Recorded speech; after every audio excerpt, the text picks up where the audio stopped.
Alright, well my editing skills are crap, but can the same thing be said about the Great Wall? Stick around and find out. That's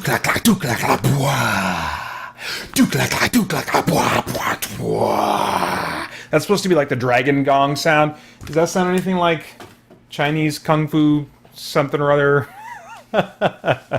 That's the best I got. I'm Peter Franson from christiangeekcentral.com and Spirit Blade Productions. This is my uncut review of The Great Wall. Now, I'm going to try and keep this short, guys. I did not like this movie, but I also don't want to just rant and add more stink to the internet.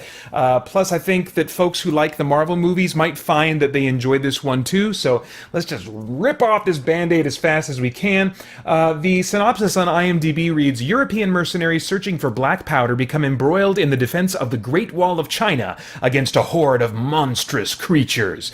I really liked the look of the trailers. I was very intrigued. What I didn't know going in is what kind of tone this movie would have, which really reminds me of, broadly speaking, what the Marvel movies feel like these days. There's frequent action, there are tiny doses of character stuff that really don't come until about, I think, halfway through the movie. I really like character stuff. I'm not as much into story as I am about character and kind of feeling what the characters are feeling and what they're going through. I want to empathize with them, so that's an important thing to me. And so this is not that kind of movie. It's a simple story. Even these mercenaries who only care about money have to learn to fight alongside Chinese patriots that are fighting for their people, for their land, and their honor, or whatever, all that kind of stuff. The script, as I said, feels like the currently popular Marvel movie tone, which is I'm seeing that same tone adopted more and more by lots of other movies outside of the superhero genre. So this is just another example of that, I think. There's frequent jokey one-liners that, for me, just deflated any potential emotional tension. Just when things might be going in a direction that you sense that the characters might be stressed or tense or something, it's like, no, let's deflate that with a little one-liner that's not funny. But don't let me indicate what's funny or not. I don't laugh out loud at the Marvel movies. I sit befuddled in Marvel movies, as I did in this one, where somebody says some little simple quip or something like that, and the audience around me is like, and I'm like, okay, I mean, I can crack maybe the corner of my mouth is going to go up, but really, I mean, that makes other people, like, make some kind of a chuckling noise or a laughing noise, like it really triggers something in them, and kudos if they can enjoy it. I just can't. It doesn't trigger that for me. So anyway, there's lots of that kinds of stuff, and so as a result, since I don't get the enjoyment of the chuckle out of it, all it does is deflate the tension. I usually prefer a very serious tone in my fiction, if you couldn't tell already. The heroes are also unreasonably capable, and part of that might be because they're trying to evoke, the sense of kind of like these ancient legendary, Chinese myths. You'll sometimes see in kung fu movies and stuff like that these characters that are just amazingly capable in their martial arts. And so I think that might be some of what they're kind of bringing into this story. The Matt Damon character is like this amazing archer. I mean, we're talking like Legolas and Hawkeye and I assume Green Arrow. I don't really watch the show, but just like crazy stuff, maybe even better than them. There's this archery demonstration he does in front of all the Chinese army where they basically, his buddy throws a bowl while he's not even looking, and then he just turns around and he fires off one arrow that knocks the bowl and makes it fly in a different direction, and then he shoots off two more arrows that stick one at a time into a pillar that the bowl falls on. First it just falls on one, clack, clack, and then as it's getting ready to fall off, boom, the other arrow goes in and it settles and it's resting on these two arrows. So I mean, it's just like ridiculous, and there didn't seem to be any particular effort. It was just an archery demonstration, and then later on in the thick of combat, these two mercenary buddies do this kind of like throwing axe move where they each grab an axe and they throw it, and the axes like arc horizontally spin through the air and hit each other, and the intent there is to make a noise that kind of draws the attention of a monster or something like that. And they did that like as if it was just, like they even make some kind of reference like, you know what to do, yeah, let's do it or whatever, like it's Delta Maneuver 7 to them that they've done a million times or something like that, you know. I'm like, what the crap, this is insane. And yet despite those kinds of moments, they miss targets frequently, or they don't get them dead on where they should in order to kill them, you know. And I'm just like, why are you not, you're amazing selectively, and then you are missing and not doing as well as you could the rest of the time. It all feels artificial. It feels like, well, the only reason that they're not doing well in all those other instances is because we need this movie to last a little bit longer. You know, it's a very kind of like meta reason. You know, it doesn't fit in with the logic of the story. Logic, loosely, I got to use that word, I guess, with this one. The heroes, let's see, no, I mentioned that already.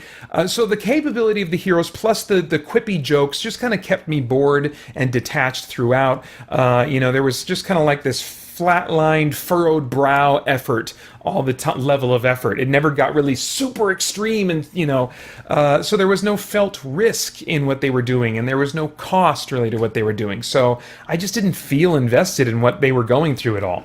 Okay, so Matt Damon seems to be only present in this movie to market the movie. I think an unknown could have filled this role wonderfully, as I think is often the case in a lot of these star-led movies, but then the whole thing would have felt like a direct-to-video movie to me. Not in the sense that it would have been lower in quality. I just think that, you know, in terms of the CG, in terms of the plot, that's just kind of like whatever plot, and, you know, the script, there just wasn't really anything that was really compelling about this experience for me.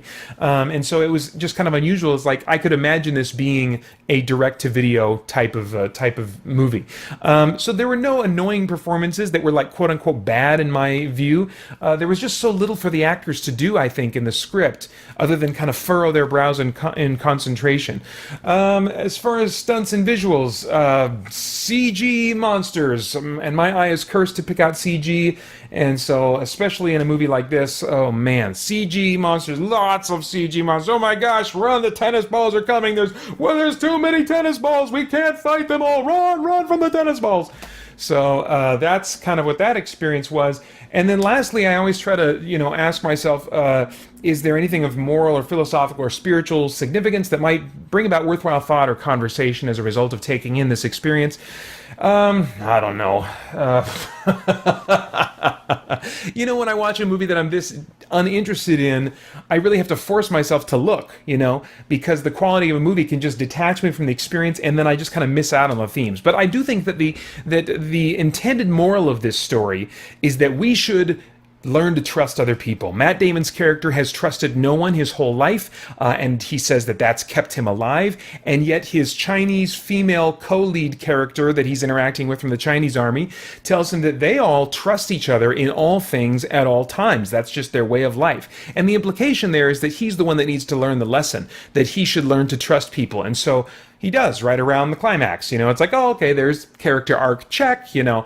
The problem here is that both extremes presented are, I think, in error from a Christian perspective. You know, as believers, we should be cultivating communities where we can be trusted, and we invest trust in other people's, even with a little bit of risk involved.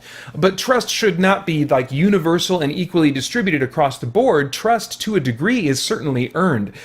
Even in the idealized version of this legendary, you know, Chinese military, there were people with flawed judgment who mistreated others because of it, and their emperor certainly had some flaws that could indicate he's ultimately maybe an untrustworthy leader, you know. So it was just kind of odd that she was propping up her society, and yet the movie never really made a point of connecting the flaws of these characters in the Chinese culture with kind of the dilemma and Matt Damon's character's arc to learn to trust. That was never, like, none of the Chinese characters got called on that. Like, oh, really, I should trust people. Where this dude's treating this fellow guy, this other guy in the army like crap, and he doesn't deserve that, you know. So this is an untrustworthy leader in your ranks. You know, there was no calling out on that. So, and that could have brought some complexity to that issue, but it really didn't. Matt Damon just kind of learned to trust a little bit, and all right, good. You know, maybe in a extended cut of some kind, there was a little bit more of that. I'd be interested in seeing, you know, maybe a cut like that if I had absolutely nothing else to do with my time. Let's see here. Somewhere between the extremes, I think, of isolationism, which would be Matt Damon's character, and blind faith, which would be his female, character that he's playing against. Somewhere in between those two is, I think, where we should aim to live. You know, yes, there are some times that we do need to take a leap of faith and give others the benefit of the doubt. You know, and just say, you know what, I'm going to choose to trust you, and we'll just kind of see how it goes. And so there are times that we need to, you know, have that. But I think most of the time we're best off trusting those who have proven trustworthy. You know, I think that's the wise way to approach life.